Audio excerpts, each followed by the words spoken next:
What's going on, guys? It's Fuzzy. Welcome back to yet another MLB recap video. And guys, it's so close to postseason baseball. I just want to say I am so excited to bring you the news. So if you have not subscribed, hit that sub button, leave a like on this video because today is also National Coffee Day. So if you guys have a Krispy Kreme near you or a Dunkin' Donuts near you or a Dutch Bros, there is free coffee today. But I already have my cup right here. I'm ready to go. Let's get into the news.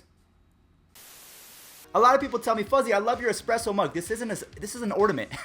This isn't even for drinking, but I guess you could use it for espresso. Anyways, let's talk about baseball now, shall we? Yesterday was a pretty surreal day because we all grew up with a man named David Wright, and he was one of the best players that we've seen in the last 15-20 years, especially at the hot corner as a third baseman. He was Nolan Arenado before Nolan Arenado was a thing. We all know Arenado is a potential MVP candidate every single year, so David Wright was a beast. But unfortunately, like a lot of great players in Major League Baseball history, injuries caught up to him and he was not able to produce on a yearly basis when he was fully in his prime. So I'll throw his stats up on the screen so you can see how good this man was back in the day. But yesterday, he made his 2018 Major League debut, and it was a very surreal experience because it was a pinch hit. So that was his first at bat. And then today is Saturday, September 29th. It will be his final game of his career. And it's just very sad, man. It makes me feel old that David Wright is retiring the same year that Chase Utley, Ryan Howard, and all of these guys have hung up the cleats. And it's just, we're getting old, guys. We're getting old. Shoulder surgery, hours and days and months of rehab, all for this moment and the moments tomorrow. Swings at the first pitch. One third baseman to another. It was a pretty good swing.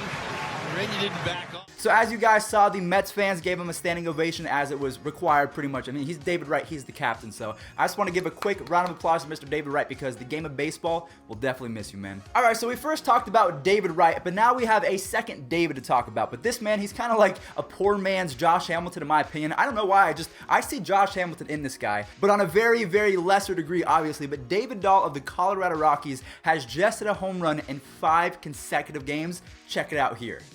No wall this year. Take a good look. You won't see this one for long.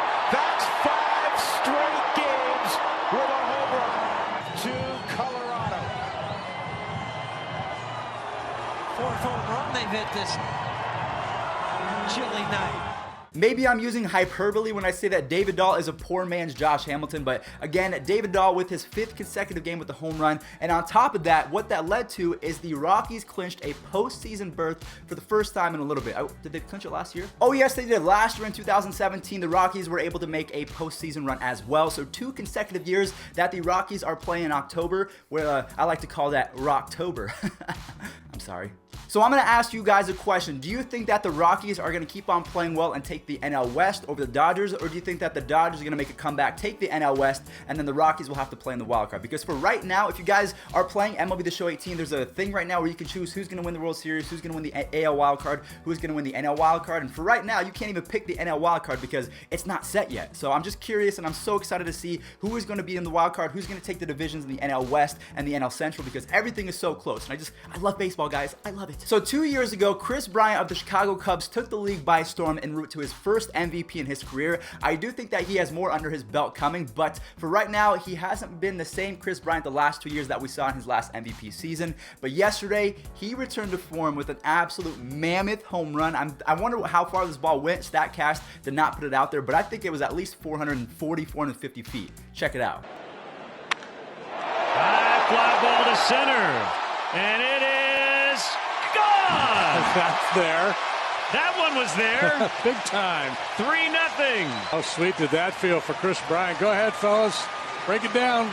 All right, guys, so I'm going to ask you a question. I want to know your opinions in the comment section down below. So if you get 162 games from Kris Bryant, fully healthy, and 162 games from Nolan Arenado, who do you want on your team? Kris Bryant, I feel like, is the better hitter, but I think Nolan Arenado is the better overall player. So, guys, let me know in the comment section, who would you take? Kris Bryant, Nolan Arenado? I'm actually curious what you guys think. But one more thing about that Cubs game. So, yes, we saw Kris Bryant with the absolute mammoth home run, but one more thing about that was Kyle Hendricks, the starting pitcher for the Cubs. He's been absolutely dominant the last last month. Now, when I say dominant, he's not the same sort of dominant as a Chris Sale or Max Scherzer. He's very methodical. He doesn't throw that hard. He doesn't get too animated on the mound. He's kind of robotic. But yesterday, he reminded us all why he was such a vital part of the World Series run a couple years ago. I don't even want to talk about it, as you can tell. I'm an Indians fan. I'm going to start crying. Kyle Hendricks, he's the real deal. He's getting hot at the perfect moment going into the postseason. So if he can continue this in October, the Cubs, they're going to be fine without Yu Darvish. They're going to be just fine. High fly ball, deep right, Martinez back, track, wall, see ya! A 3-run home run for Aaron Hicks. High fly ball, deep left center, did he get it? And the Yankees have now tied the 97 Mariners for the most home runs by one team in a single season in big league history. Wow, the first 1, 2, 3 stories have been about National League teams. So what we're going to do is we're going to switch it up. We're going to talk about an American League team, and it's just the team that is going to set the record for most home runs in a single season. And the craziest part about that is Aaron Judge missed a month of action. Didi Gregorius missed a month of action throughout the course of the season. Aaron Hicks missed a few games. Gary Sanchez missed a month. Imagine if they all played together. Dude, insane what the Yankees are doing. We saw Aaron Hicks think that he missed the ball. He thought that that ball was going to get caught, so he flipped his bat out of anger, and then the ball went over the fence, as you guys can see his reaction here. And then we saw Aaron Judge capping off the last home run of the day, so they hit 3 yesterday against the Red Sox, and it just means even more that they're playing the Red Sox. But yeah, they tied the 1997 Seattle Mariners, a team that was with A-Rod, Jay Buhner, Edgar Martinez, Ken Griffey Jr. That team was absolutely stacked, and they are 1 home run from breaking that record, and I think that they're going to do it tonight, which is great because they're playing the Red Sox. I'm watching live. Don't miss it. And I'm going to say this right now, going into 2019, if all of their players can stay healthy, let's say that Gary Sanchez, Giancarlo Stanton, Luke Voit, Aaron Judge, Didi, Aaron Hicks, if all of those guys can play 150 plus games, they will hit 300 home runs. You can pretty much, I don't know about 300. I'll say 280 home runs next year. Book it. One more note about the Yankees win over the Red Sox is they did clinch home field advantage in the wild card game against the Athletics, which is big news because the Yankees, we all know that the crowd at Yankee Stadium gets absolutely bananas. So the Athletics will have to deal with that crowd. I'm not sure if it's going to crack their shell at all because the Athletics, they seem like they're a very mentally strong team. But again, Yankees take home field advantage with the win over the Red Sox yesterday. So a lot of stuff happening with the Yankees. All right, guys. So up next, we're talking about Mr. Ryan Braun, and he has been raking the past couple days. And every time I see Ryan Braun hit a home run, I always want to look at the comments of that video, and people are always saying, "Oh, he's juicing again, blah blah blah." Ryan Braun, he's done with that. I still think that he's a very average player. He's pretty solid as a left and right fielder. But yesterday he had his second multi-home run game of the week, and the second home run in yesterday's game, yeah, it was aided by someone else. The right fielder for the Tigers, he kind of helped out a little bit. Braun in the air, right field, hit well. Castellanos back, and it's out! It's off his glove, and out! A home run, and the Brewers take the lead. Nick Castellanos will be thinking about that for the next week. Now, the Tigers, they're not playing for anything, so it's not like it matters. But Ryan Braun, again, just like Kyle Hendricks, he is getting hot at the perfect time because the Brewers, they just clinched. The Cubs have a magic number down to 2, so all of their best players are getting hot at the perfect moments. Another thing about the Brewers game is Christian Yelich went off again with the home run. I think that was his 34th or 35th home run. I'll put his stats up on the screen right now. And it was the first time that his brother was able to watch him play and he hits a home run. Just a really cool moment, and I just want to say, Christian Yelich, your 2018 MVP, is raking right now. I kind of stuttered because I'm like, should I say that out loud? Because I know a lot of people want Javier Baez to win the 2018 MVP, but with that home run yesterday, I think the door's closed, man. That's drilled out to right center field. Piscotty at the wall. Gone! The home run, make that 2 home runs now for Trout versus Fires.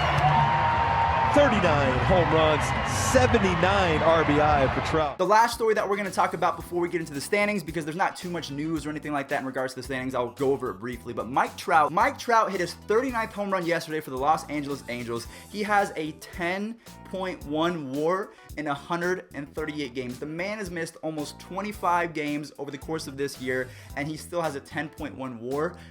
That's really good, man. That doesn't happen very often. Maybe, oh God. The only reason why I bring this up is because I want to ask you guys a question. If you were the general manager of Mike Trout, again, I think I've asked this before, but not many people answered it. If you were the GM of the Angels, would you trade Mike Trout for a full slew of prospects, or would you stay with Mike Trout and Shohei Ohtani and build around him? Because honestly, Albert Pujols and his contract kind of ruined their plans going forward, and injuries ruined their plans going forward. But if Mike Trout and Shohei can be themselves for the next 5-10 years, they might have a run if they can put some pieces around them. So I want to know your guys' opinion. All right, well, that will wrap up the stories from yesterday. We talked about David Wright, the Yankees, Yankees, all that different stuff. And now it's time to talk about the standings. We know in the American League East, it's the Red Sox. We got the Indians, the Astros. They've all won their divisions. In the wild card, we can see the Yankees officially clinched home field advantage over the Athletics. In the National League, the Braves have won the NL East. The Cubs, their magic number is down to 2. So if they win one game and the Brewers lose, they will clinch the NL Central. In the NL West, the Rockies also clinched a wild card spot or the NL West spot, depending on how the Dodgers do. And then in the wild card, it's the Brewers and the Dodgers in first and second place, and the Cardinals are down by 2. I don't think that the Cardinals are going to come back. I'm sorry, Cardinals fans. I'm just trying to be blunt, trying to be honest with you guys, just so you kind of soak it in now. But don't stop believing. That's just me talking as a non-Cardinals fan. So if you believe, keep on believing, man. You guys might do it. And that will do it for me today, guys. Thank you all so much for watching. I appreciate the support on the last couple of videos. You guys are smashing the like button. You guys are watching it, all that good stuff, commenting, and I really do appreciate it. So I will catch you guys tomorrow for yet another MLB recap. We are so close to playoff baseball, and I could not be more excited. So, guys, enjoy the ride. Baseball's coming to a close, but it's about to get even more interesting. So I will catch you guys tomorrow for yet another recap video. Peace out.